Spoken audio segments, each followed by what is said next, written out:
বোয়ালখালী এখান থেকে 13 কিলোমিটার, পটিয়া হচ্ছে আর মাত্র 7 কিলোমিটার। সামনে একটা বাজারে চলে আসছি, জানি না এই বাজারের নাম কি। ওরে রে, গাড়ি কেমনে আসে দেখো। ওরে, পুরা কর্নারিং এর মধ্যে ছিলাম, বাজারের নামটা এখনো পর্যন্ত টের পাই নাই। বাদামতলি না পটিয়া, ইয়েস।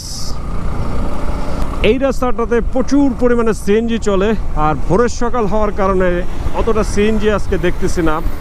আমরাও চেষ্টা করতেছি ভোরে ভোরে মোটামুটি এই রাস্তাটা মানে ক্রস করে যাওয়ার জন্য, কারণ এই রাস্তাতে প্রচুর পরিমাণে সিএনজি চলে, খুব এলোপাতাড়ি চলে।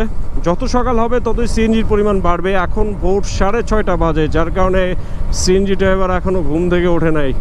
যাই হোক, এই সময়টায় আমরা কাজে লাগাচ্ছি। কক্সবাজার এখান থেকে অলমোস্ট প্রায় 132 না 33 কিলোমিটারের মতো। এখানে কিন্তু এর আগে লেগুনা দেখি নাই, ফর দ্য ফার্স্ট টাইম এবার লেগুনা দেখতেছি। আগে খালি সিএনজি চলতো। স্পিড ব্রেকার আছে, চমৎকার সংকেত দিচ্ছে আমাদের লিডিং পজিশনে। আবারও স্পিড ব্রেকার কর্নারিংয়ে দিয়ে রাখছে। কক্সবাজার আরও 131 কিলোমিটার।